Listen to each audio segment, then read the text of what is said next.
Ben, welcome to Waterstones. Thank you so much. I've been wanting to talk to you for several books now. I'm really pleased I get to talk to you about this book, and I think particularly because I think I have a memory in my childhood of the Iranian Embassy siege, and I don't know whether it's true or whether it's just because I've seen the famous clip on clip shows since then. But is it possible that I do have a memory of it, because it feels like it was a big event at the time? Well, the key question to ask you then is, how old are you, Will? I'm now, I think I would have been 7 or 8 then. I think if you were 7 or 8, you would have found it hard to miss. I mean, it was the biggest news story that had ever broken in this country. Yeah. And what's more, it was reported in a way that we had never seen before, live on television. I remember it vividly. I was 16. I was watching the snooker final between Hurricane Higgins and Cliff Thorburn. It was very exciting. Bank holiday, lounging around at home. And suddenly it broke from the penultimate frame of that World Championship to this incredible sight of men in black abseiling down the outside of a building, throwing bombs into it and then assaulting it. And we'd never seen anything like that before. I mean, of course, in a way, kind of news in real time is something we're now used to. Then it was completely unprecedented, and it was the longest newscast at that point in history. It went on for most of the time. So I think even at 7 or 8, you'd have been hard pushed to miss it. And for lots of people, it was a kind of where were you when it happened moment. Like, I don't know, the assassination of JFK or even 9/11, I mean, without that sort of scale of tragedy. But it was such a defining moment for so many people. Yeah, I think that even if you hadn't watched it at the time, the chances are you've probably seen that famous clip of the sort of explosion coming out through the window and people jumping over balconies, which is, of course, the end of the siege. And it's really important to remember that this had a beginning that was several days before. And what you do brilliant in this book is to start at that beginning, which of course was a completely ordinary day for the people heading into the embassy. This was a story that became a myth almost immediately. Yeah. I mean, it became part of a kind of national legend. And half the pleasure of this has been not to undermine that myth, because of course, like most myths, it is partly true, but to try and look at it a bit more deeply and to look at it from the vantage points of all the different people involved, from the point of view of the hostages and the gunmen and the police and the SAS who finally went in and the politicians and the press. So there's a way of telling it that is completely different, I hope, from the way it's ever been done before. And you're right, it began in a kind of almost a sort of humdrum way, violently and dramatically, but nonetheless nobody had any inkling of what was going to happen and where it was going, including the perpetrators. So early one morning at 11 o'clock in the morning on the 30th of April 1980, 6 armed gunmen, Arab Iranians, broke into the Iranian Embassy at 16 Prince's Gate in Kensington and took 26 hostages. Now, and they kept them for 6 days, and it's an astonishingly tense and detailed story as the whole thing unravels and unwraps and the relationships inside the building begin to change. But if you asked people living in the street today, 9 out of 10 people would say, well, it was the Iranian Embassy, so it must have been something to do with fundamentalist Islam. It wasn't at all. It was much, much more complicated, much more interesting in a way than we have allowed ourselves to remember it.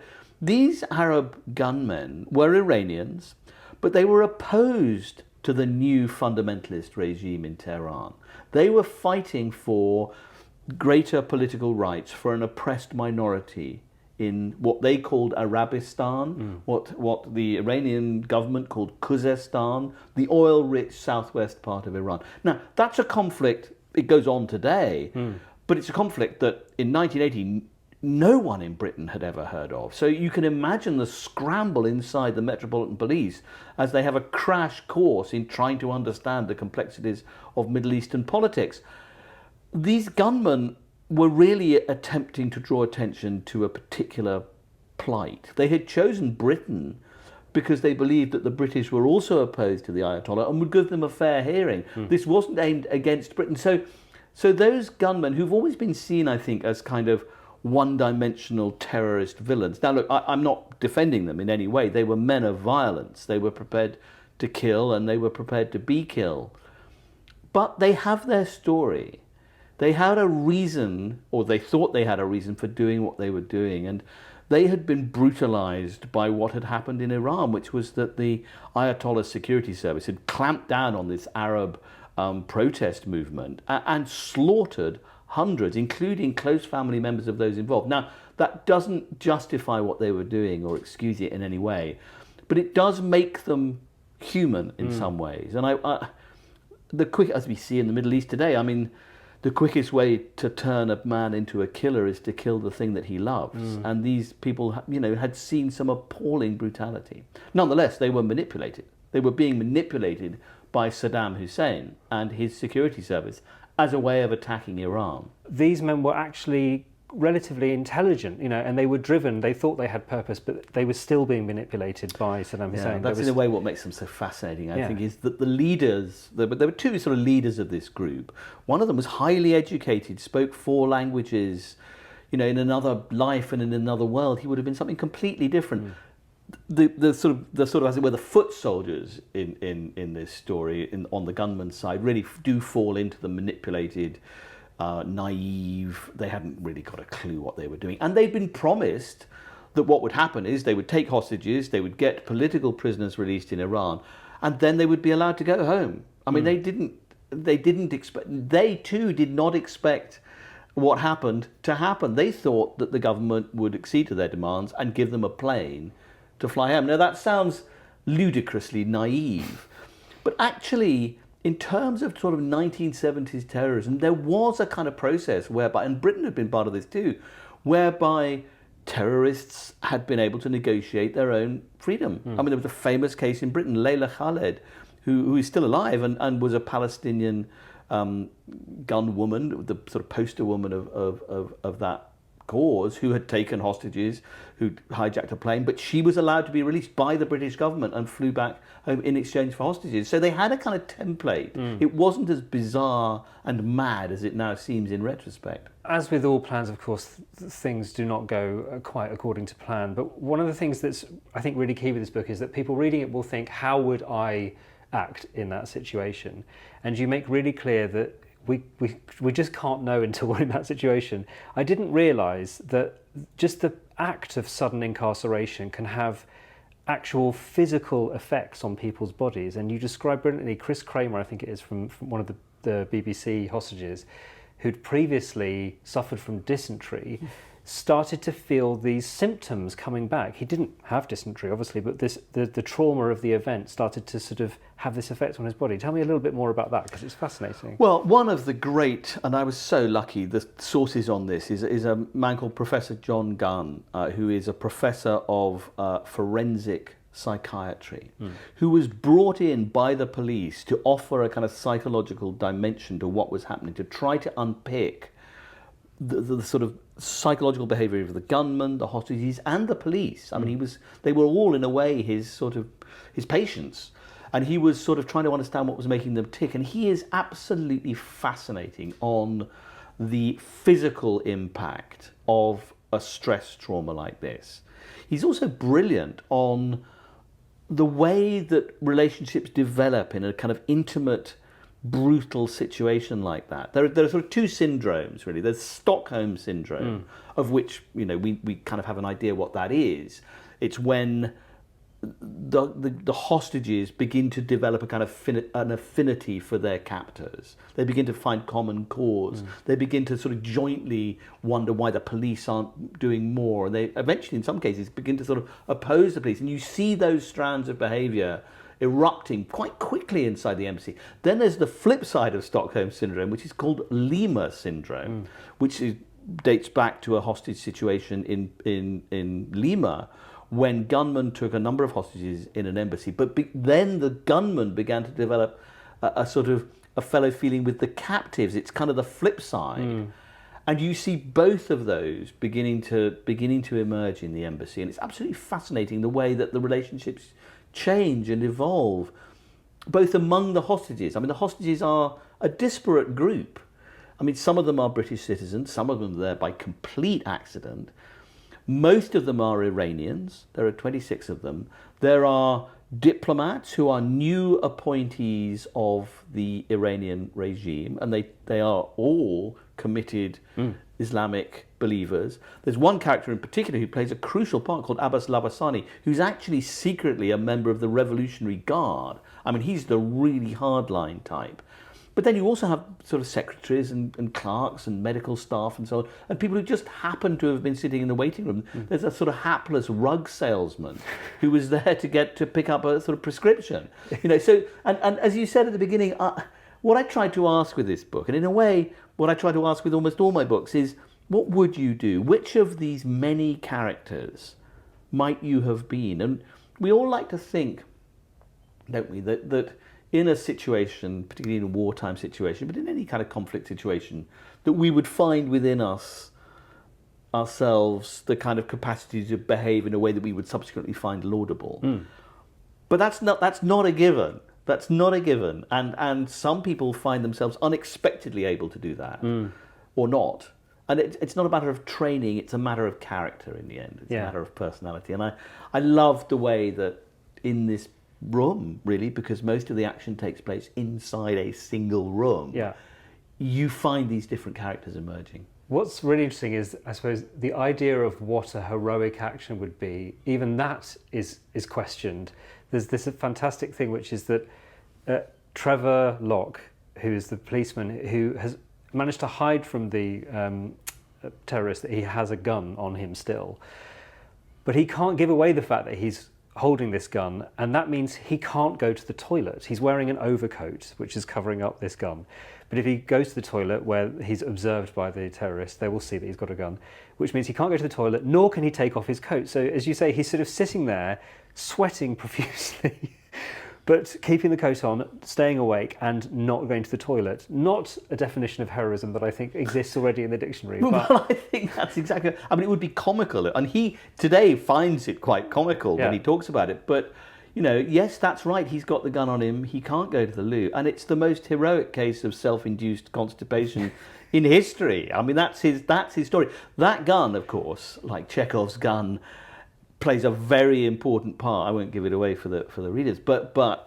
that gun is crucially important to what develops. And therefore, it really was genuinely heroic that he managed to keep it hidden from them.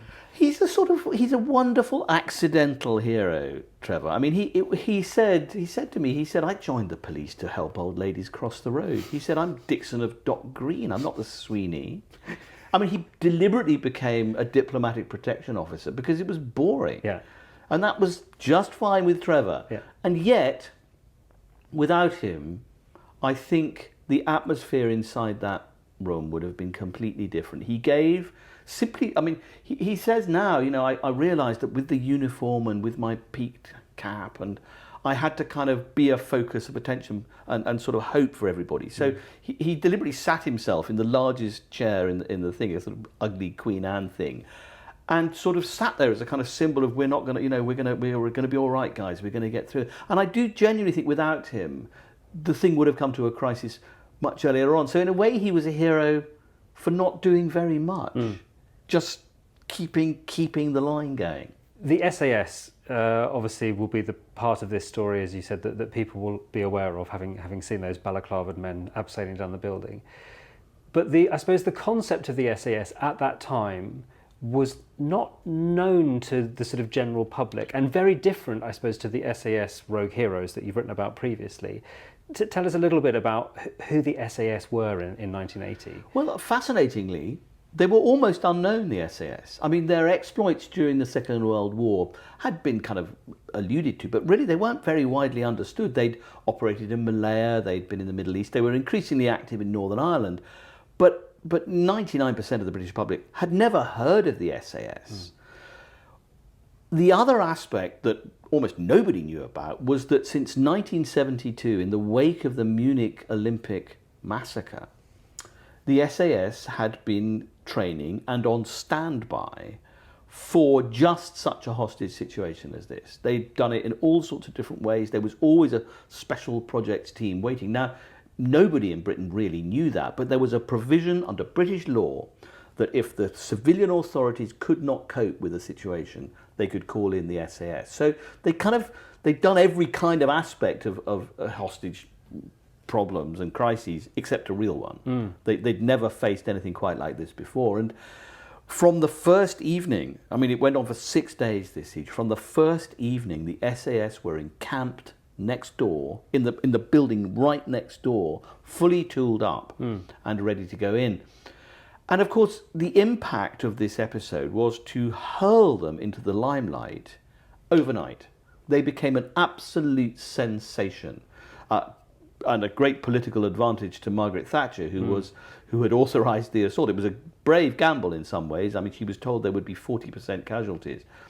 And its success was really the making of the first part of her premiership. And she was forever posing with the SAS afterwards in their full black kit. And newspaper cartoonists would depict her in full combat gear, abseiling down the outside of Westminster Abbey, of the Palace of Westminster. So, you know, it had a huge effect on politics. It had a huge effect on the SAS. Not all of it very welcome, it has to be said. I mean, I think the SAS has forever since wrestled with the tension between its own celebrity and the need for secrecy. The two things don't sit comfortably together, and it's a tricky conundrum for that regiment. And General Sir Michael Rose, who was the commander of the 22 SAS and authorised the Operation Nimrod, the assault we're talking about, he feels that actually it was a very bad thing for the SAS, that they became so public that the old days of being able to operate in the shadows had gone.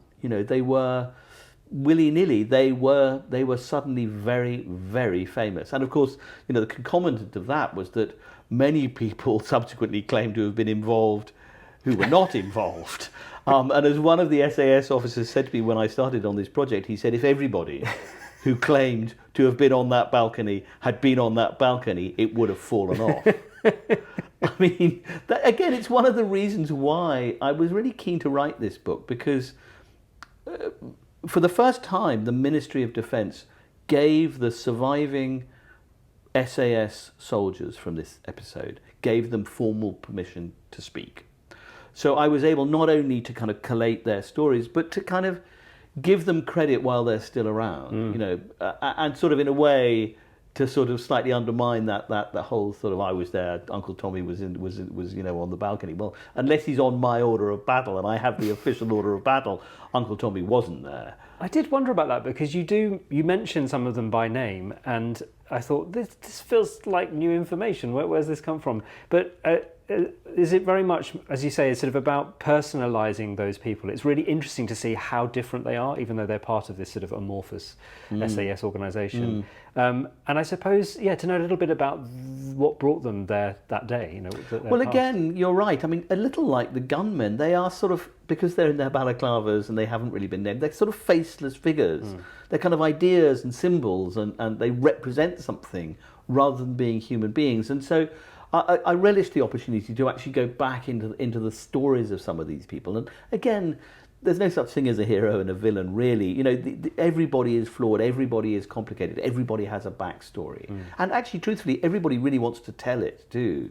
And once they were given permission to speak, I think for some of them, it was a very cathartic experience. You know, and I think the SAS rightly felt that while there was still time, these people ought to be allowed to say their piece. You mentioned that sort of this idea of them previously working in the shadows, and there is something interesting politically that was happening just before this moment. So obviously the SAS had been operating literally in the shadows, potentially in Northern Ireland.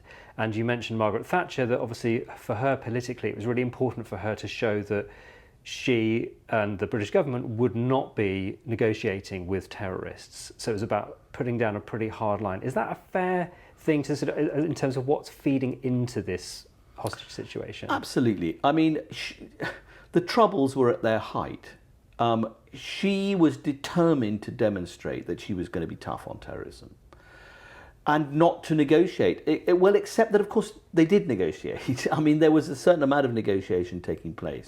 But Thatcher had made it absolutely clear that the police could negotiate over food and over taking cigarettes in, and even allowing the gunmen to propagate their message, to allow it to go out on the BBC. What was not going to happen was that they were not going to be allowed to get away with it. They were not going to be able to fly home. They were going to be tried in Britain. And in a way, the police had little to go with. There was, once that line had been drawn, it was going to be really hard to find a solution.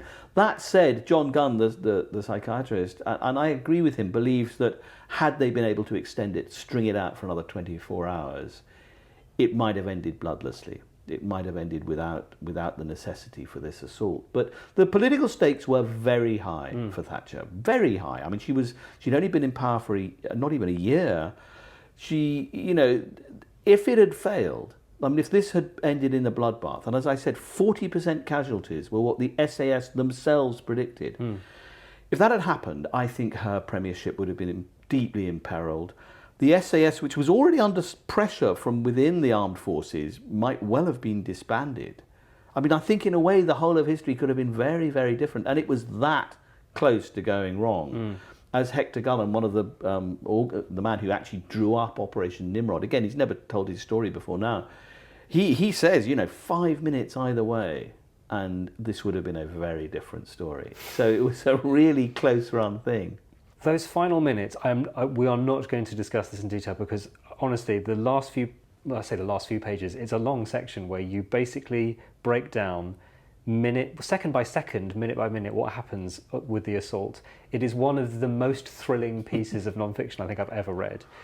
So I don't want to go into the detail of it, but more about how you approach the writing of it, because it's meticulously constructed. And I assume that through the various sources that you had, it must have taken a long time for you to put that together and then write it in a way that is as thrilling as it is. Well, that's very kind of you. I mean, I was so lucky. I mean, the sources on this story are what narrative non-fiction writers dream of, because this was 1980 and everybody was still writing everything down.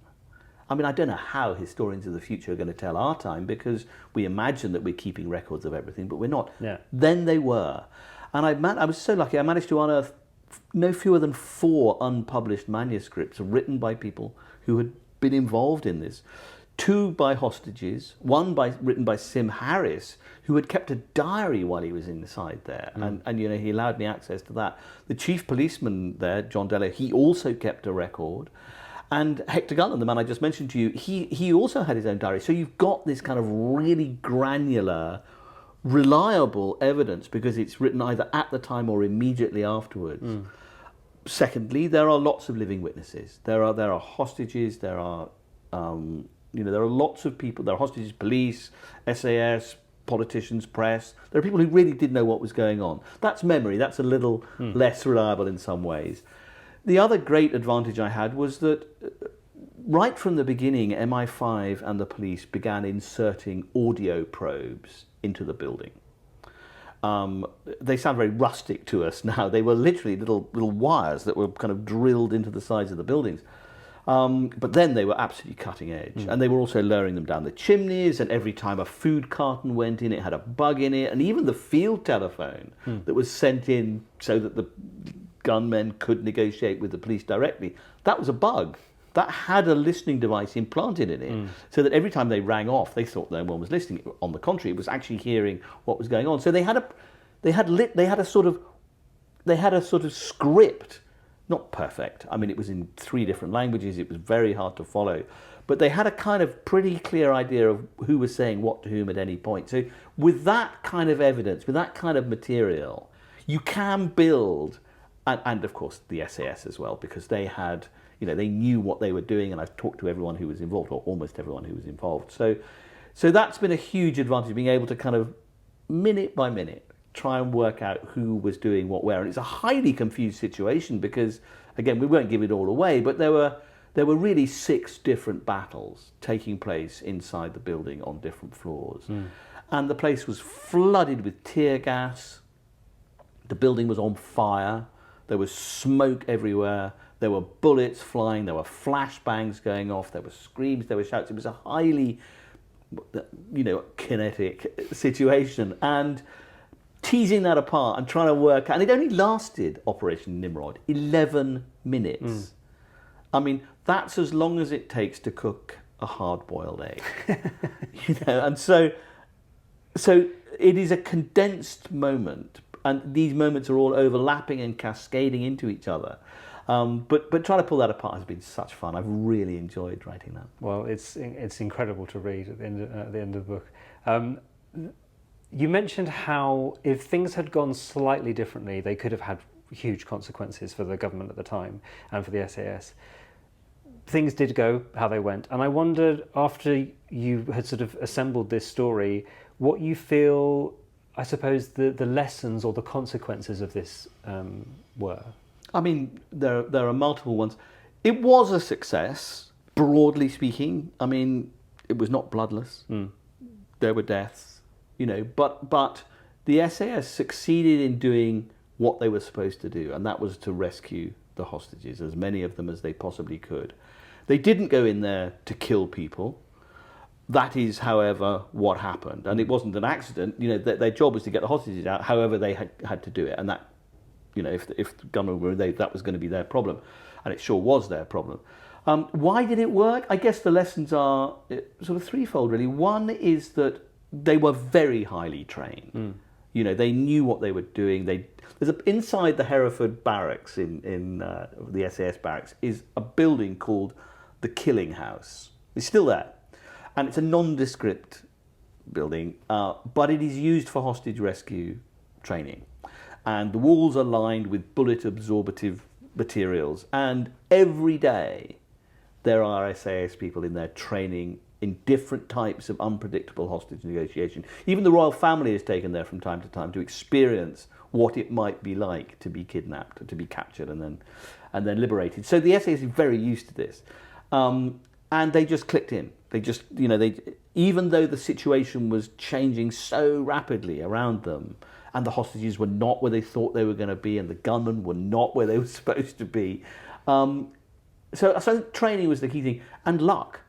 I mean, a huge amount of luck went into this. There was only one minor casualty on the SAS side, a man who shot his own finger by putting it over the end of the barrel. And that was amazing. I mean, even today, the people who are still around from the SAS say, it is little short of miraculous that there weren't more casualties and more deaths as a result. So luck always plays a huge part in these stories. And we look back on them and think that somehow they were preordained. They weren't. There was no predicting how this was really going to turn out. During our conversation, Ben, I've realised that I was actually only 5 when this happened. So it's every chance that it's an entirely false memory. But having read your book, I've got an even falser. I think I was there, basically, as far as I'm concerned. Thank you so much for the work that's clearly gone into the book and for telling it in such an immediately engaging and thrilling way, but even better to speak to you in person about it. So thank you for your time. Well, thank you so much.